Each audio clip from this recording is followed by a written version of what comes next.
All right. Hey guys, been a lot of questions for years how I cut my parts, and this is the 60% cap that we are now doing.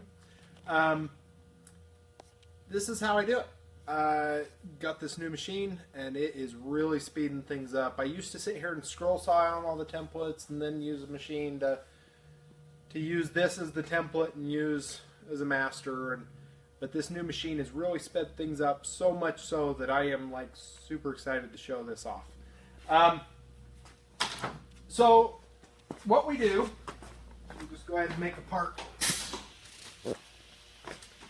What you need is what we call a 71 series staple. It's a super light wire staple, and they make them in 1/4 inch, 3/8, and half, and that depends upon how many pieces of material you're putting together. 2 pieces, 3 pieces. You never really want to go up to 4 because your router bits just get wonky on you. So it doesn't work.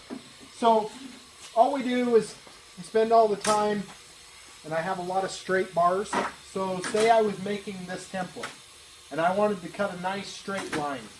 All I'm going to do is come through with my straight edge, and I'm going to staple through it. Okay? Now, what I do is I purposely angle them so that when you grab them to pull them out, you want to use a flat pair of dikes. You can easily grab them and just roll them out. When you're said and done, you can just quickly pull these out. It doesn't really damage your wood, and all it does leaves a couple little tiny holes in it. So we're going to make a straight edge.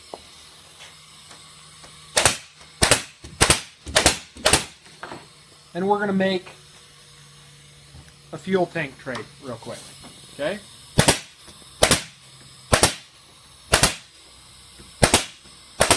So, probably the biggest key with this whole thing is taking the hours to getting your templates perfect. You have to sand your templates.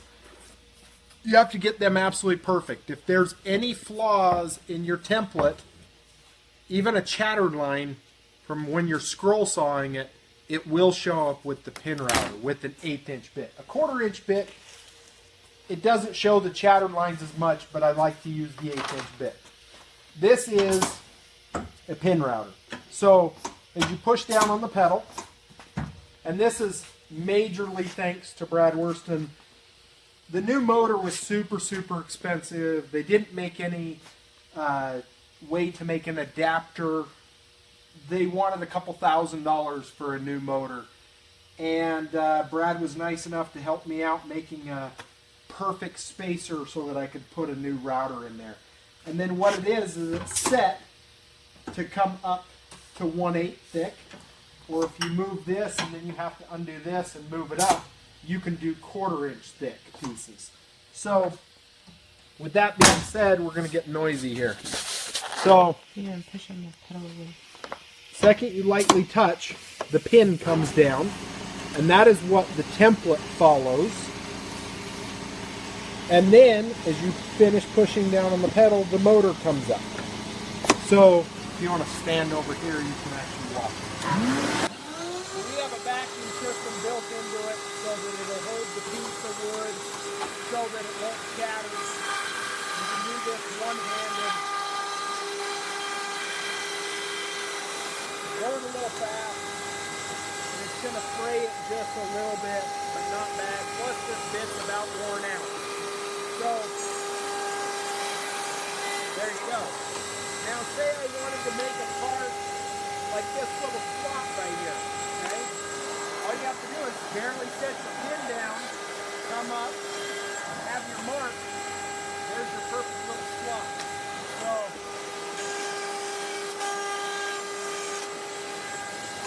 okay, there's your part. Now, we're going to build a fuel tank piece real quick.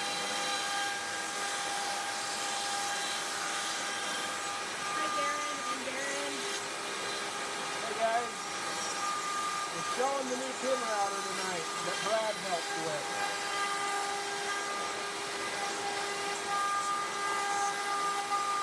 Definitely want to slow down if this is the final part, but I'm just showing you guys basically how the machine works. Is all tonight.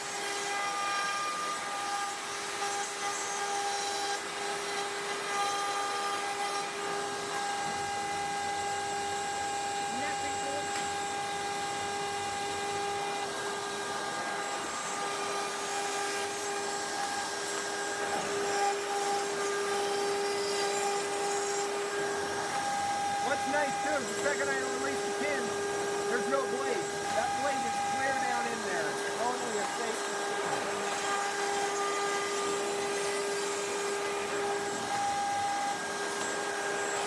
And with the vacuum system, really nice and clean in my shop. So there is the paint tray.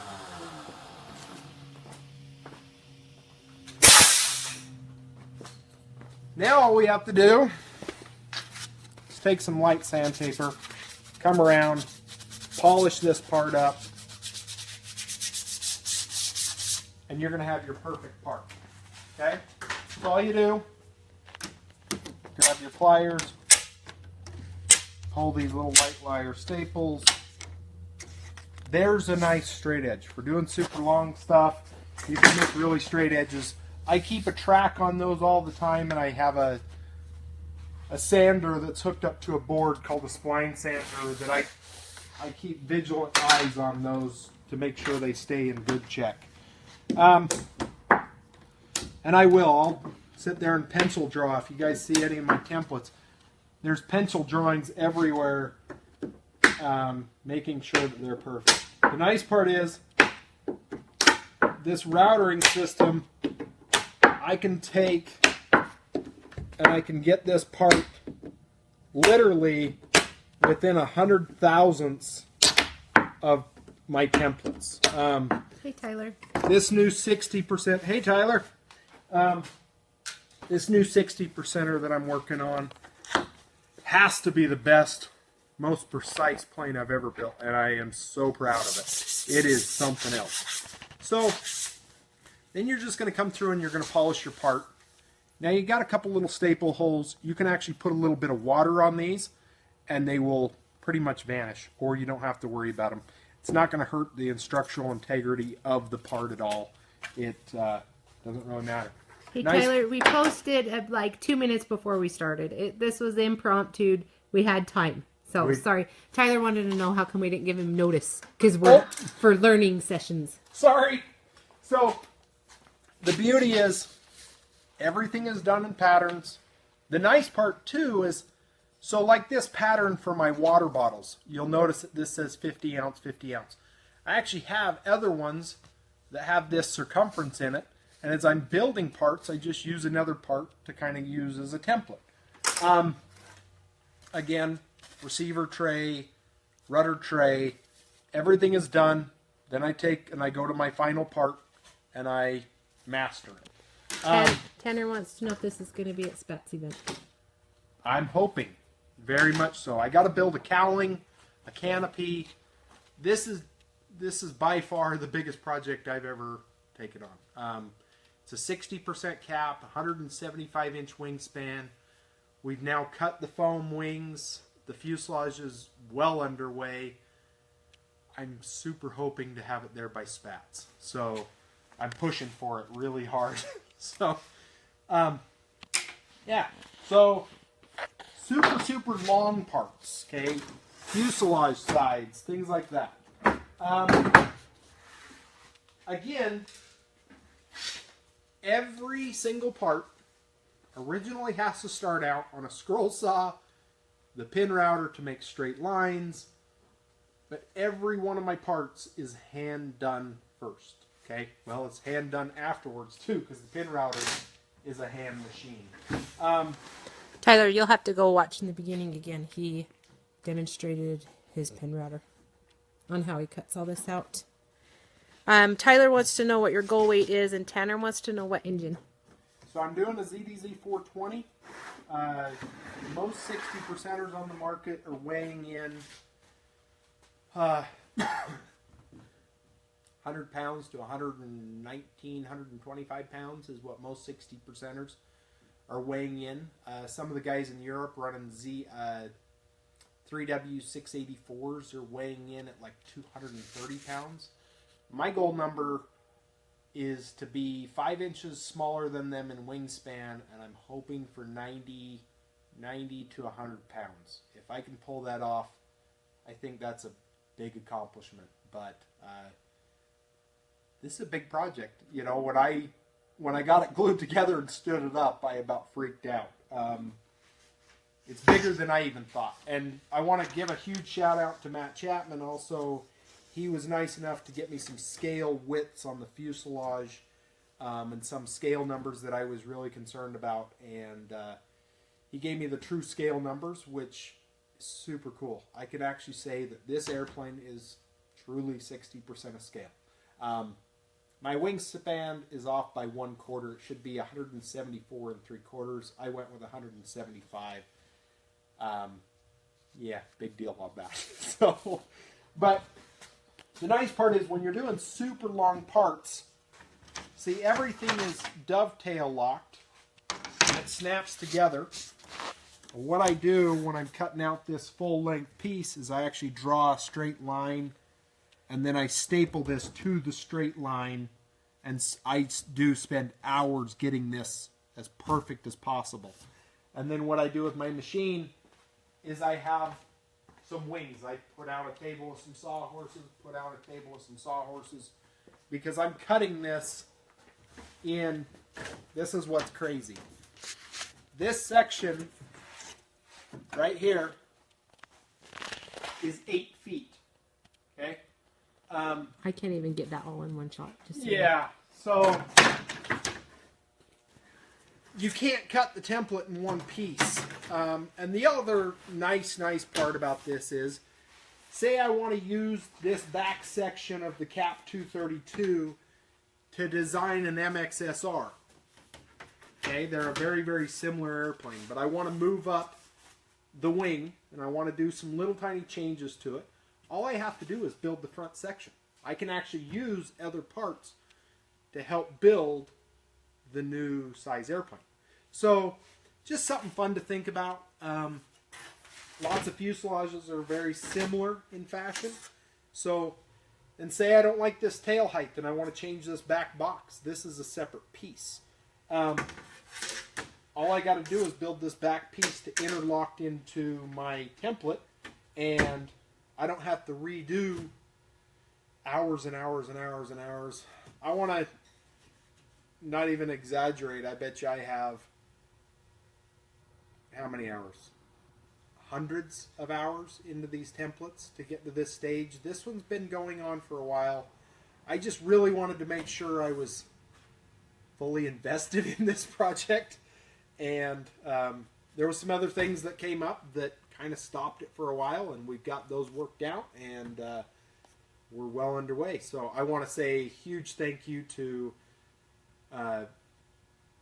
Brad Worston tonight, big time, for helping me getting my router up and going. I'm hoping that this new system works, and that's the reason that this is back underway. So I've always dreamed of doing a 60%er since I finished my 50%er. Always dreaming big. So let me show you guys the fuselage real quick where we're at.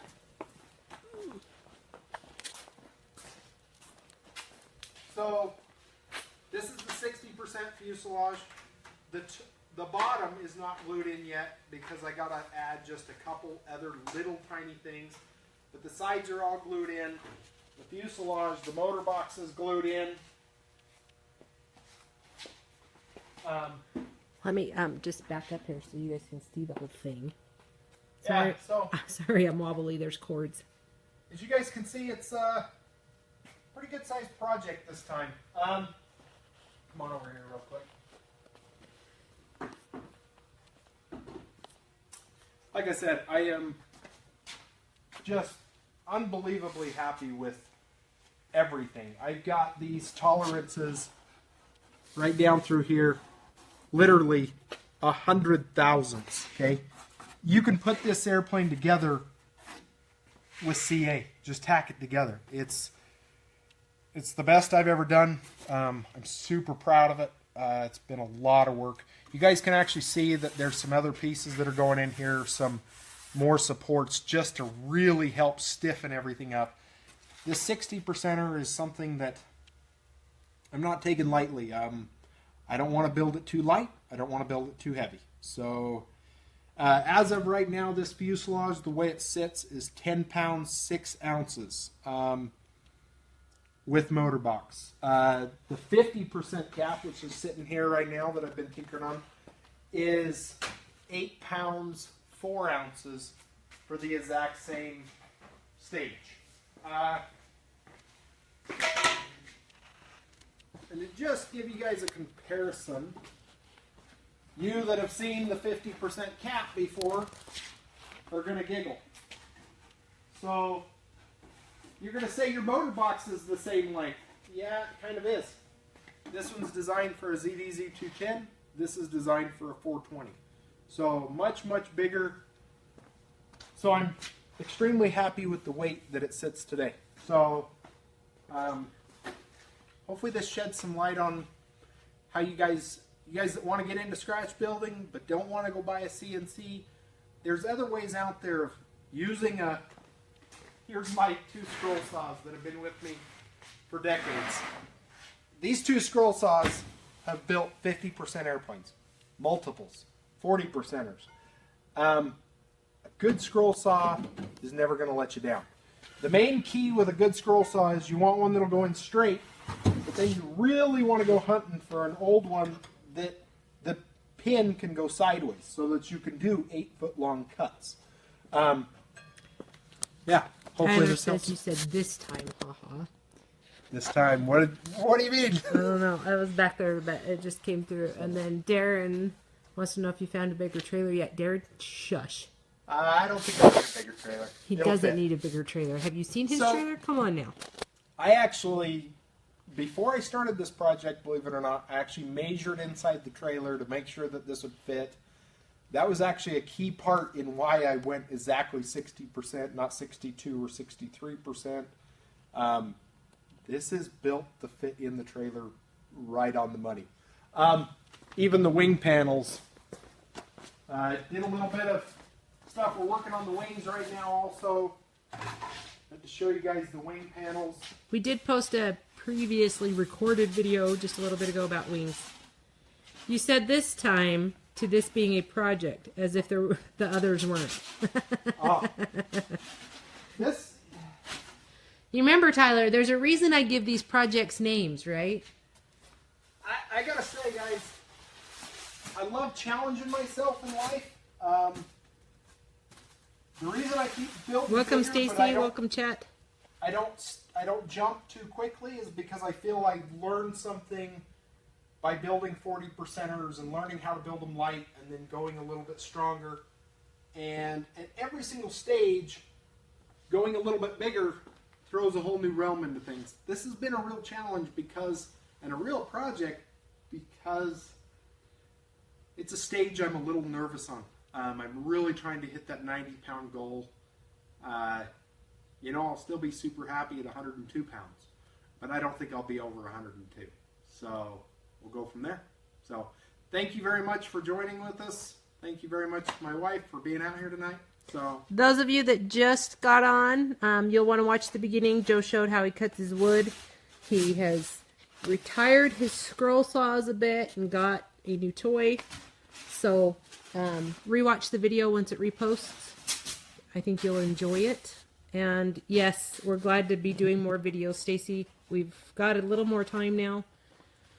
For a minute, anyway. This winter didn't slow down with projects. It just didn't slow down. I didn't get even We time to didn't work get on enough snow to make it slow down. Yes, it was a wonderful year for work. So yeah. I'm not going to complain, guys. I want it to keep going this fast. So if I disappear for a while right now, it's because work is just going great. I couldn't be happier. So, but I hope you guys follow along. This project's really moving quick right now. I am going to try to keep up with building the 50%er at the exact same time that I'm doing the 60. And you kind of ask why. Well, I do. I want to do it because I'm comparing numbers, I'm comparing strengths. I will most likely stand on this fuselage, and if it breaks, and I'll build another one. So, maybe what we'll do is we'll do salt bags in the center of it, because I really don't want to fall on my butt. So, but we've got to structurally test it, because I want to build something that is truly the best. So, thank you guys for joining very much so. Thanks again. Have a good weekend. We'll probably jump back on through the weekend. We don't have a lot going on. Except for Easter. But it is Easter, so I'm sure everybody's got something. Tanner wants to know why not? Why don't you want to stand on it? Oh, right now it's not finished gluing. We're not there yet.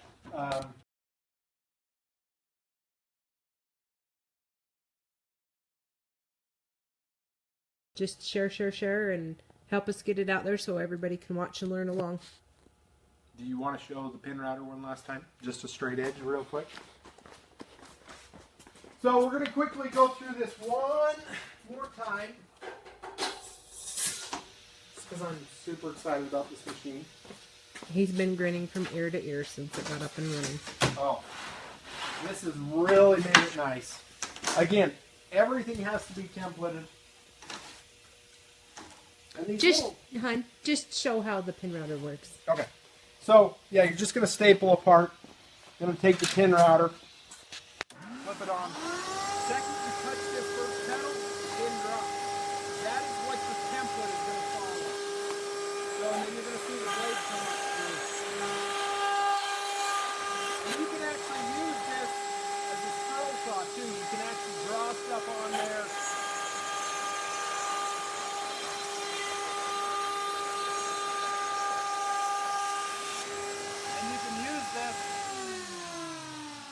Just like a scroll saw. And then all you got is some light little fuzzing. But even on my light ply, the pin router does not chip.